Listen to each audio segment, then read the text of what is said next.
মুসা আলাইহিস সালামের কাছে আজরাইল আলাইহিস সালাম হাজির হয়ে গেলেন। সালাম দা, আসসালামু আলাইকুম, হে আল্লাহর নবী মুসা, আমি আপনার কাছে এসেছি আপনার রূহটা নেওয়ার জন্য। কি নেওয়ার জন্য? রূহ নেওয়ার জন্য, আপনার জানটা কবজ করার জন্য আমি আসছি। মুসা কয়, ও আজরাইল, কে পাঠাইছে তোরে? আল্লাহ পাঠাইছে। কেটা পাঠাইছে? আল্লাহ পাঠাইছে। আপনার বয়স হয়ে গেছে, এখন মাজা বেঁকা হয়ে গেছে, চুলগুলো পাক ধরেছে, দাড়িগুলো পাক ধরেছে, আর কতদিন থাকবেন? যাবার সময় হয়ে গেছে, আপনার এখনই চলে যেতে হবে, আমার আল্লাহ পাঠাইছে আপনার কাছে। বলে, আজরাইল রে, তুমি তো আমার নিতে আসছো, আমার কোন জায়গা দিয়ে ঢুকবা একটু জানতে চাই। আমার ভিতরে তো ঢুকবা, এই বুকের ভিতর থেকে রুহটা তুমি সেনায় নিবা, কলিজাটা নিয়ে যাবা, ছিঁড়ে নিয়ে যাবা। আগে বলো রে আজরাইল, আমার কোন জায়গা দিয়ে প্রবেশ করবা? আজরাইল কয়, আল্লাহর নবী মুসা রে, ইমানদারের রুহটা নিব আমি গলা থেকে শুরু করে মাথা পর্যন্ত যত ছিদ্রা আছে। কারণ আল্লাহ পাক দুনিয়ার মধ্যে মানব যেমনি বানাইছে, আসমান তেমনি বানাই নাই। আল্লাহ কয়, বান্দারে, জমিনটা আমি যেমনি বানাইলাম এমনি তোরে বানাইনি রে বান্দা। ফেরেশতাদের যেমনি বানাইলাম এমনি তোরে বানাই নাই। এই দুনিয়ার মধ্যে জিন জাতির আমি যেমনি বানাইলাম এমনি তোরে বানাইনি রে বান্দা। তোরে বানাইছি আমি আমার কুদরতি হাত দিয়া।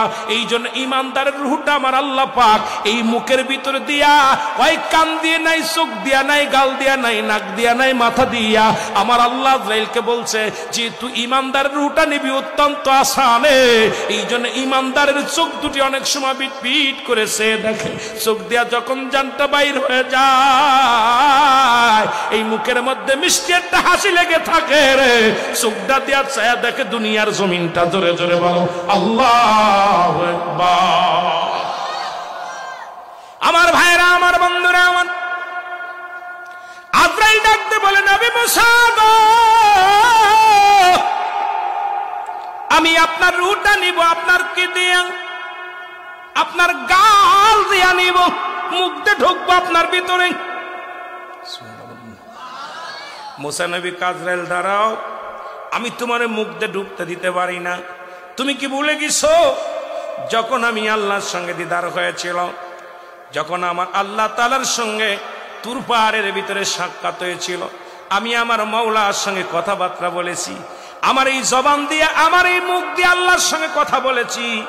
তুমি ভাবলে কেমন করে আমি তোমার মুখ দিয়ে নিয়ে ঢুকতে দিব? আজরাইল কয়, হুজুর, তাহলে আপনার নাক দিয়ে ঢুকবো। মুসা আলাইহিস সালাম, আজরাইল দাঁড়াও, তুমি ভাবলে কেমন করে? যখন আমার আল্লাহর নূরের তাজাল্লি আমি দেখেছি, জান্নাতি ঘিরান পেয়েছিলাম, আমার আল্লাহর নূরের তাজাল্লির একটা ঘিরান আমার নাক দিয়ে প্রবেশ করেছে, সুতরাং আমার নাক দিয়ে তোমারে ঢুকতে দিতে পারি না। আজরাইল দাঁড়াও।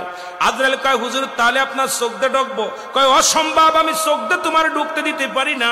তুমি কি ভুলে গেছো আমি যখন আমার আল্লাহ তাআলার সঙ্গে দেখা হয়, যখন আজরাইল আলাইহিস সালাম ডাকতে বলবে, শুনে নাও, যখন আমার আল্লাহর সঙ্গে দেখা হয়েছিল তুর পাহাড়ে, তখন ওই নূরের তাজাল্লি আমার এই চোখ দিয়ে দেখেছি, আমার এই চোখ দিয়ে তোমার ঢুকতে দিতে পারবো না। আজরাইল কয়, আল্লাহ নবী মুসা গো, আমি হুকুম পেয়েছি, আমার ইচ্ছা যে জায়গা দিয়া সেই জায়গা দিয়ে ঢুকবো, যেখান দিয়ে ভালো লাগবে সেখান দিয়ে প্রবেশ করব। হুকুম হয়েছে আপনার নেওয়ার জন্য, একটা মিনিট আমি দেরি করতে পারবো না, আমার কাজ আমারে করতে দেন। মুসা নবী একটু রাগান্বিত মানুষ, নবীদের মধ্যে সবচেয়ে একটু মেজাজটা গরম ছিল নবী মুসার। নবী মুসা আলাইহিস সালাম জোরে একটা থাপ্পড় লাগায় দিছে আজরাইল আলাইহিস সালামের, এত জোরে এক থাপ্পড় লাগাইছে বাইরা আজরাইল আলাইহিস সালামের চোখ দুইটা কানা হয়ে গেছে। জোরে জোরে চিল্লায় বলা যাবে না মারহাবা। আল্লাহর নবী জান্নাতীদের কত মর্যাদা, মুসা আলাইহিস সালাম এইরকম একটা থাপ্পড় লাগাইছে, দুইটা চোখ বাইর হয়ে গেছে, বসে আছে, দাঁড়ায় আছে। আল্লাহ কয়, কি রে আজরাইল, কি খবর? মুসার জানটা কি নিছো? কয়, আল্লাহ, তোমার মুসা নবী যে কড়া, এমন থাপড় মারছে আমার চোখ দুইটা কানা হয়ে গেছে, জোরে লাগলে আমি শেষ। দাঁড়াই চন্দ হইয়া। আজরাইল চলে আয়, সুবহানাল্লাহ বলেন না, চলে আয়। আজরাইল চলে গেছে আল্লাহর কাছে। অন্ধ আজরাইল দাঁড়ায় রয়েছে আল্লাহর পাশ। আল্লাহ কইছে, আজরাইল কি খবর? আল্লাহ আমার চোখ দুটো কানা করে দিছে মুসা মাইরা। আপনার নবী মুসা আলাইহিস সালাম আমাকে মেরে চোখ দুটো কানা। আমার আল্লাহ বলে, মুসা রে, আজরাইল রে, আমি যত নবী পাঠাইছি তাদের